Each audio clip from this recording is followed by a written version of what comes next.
کاپ قاعدگی یا همون تامپون باعث از بین رفتن هایمن، پرده بکارت یا ویرجینیتی و باکرگی میشه؟ معمولاً نمیشه. اگر قرار باشه تامپون باعث از بین رفتن پرده بکارت بشه، خیلی چیزا قبل از اون مثل ورزش‌های خاص یا حرکت‌های خاص ممکنه باعث از بین رفتن پرده بکارت شده باشه. پس اینطور نیست.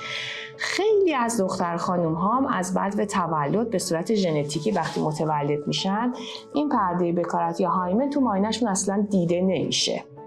چیزی که تا الان گفتم و از اون مهمتر رو میخوام بگم، دوست دارم که با شیر کردن برسه به دست اون کسایی که باید برسه.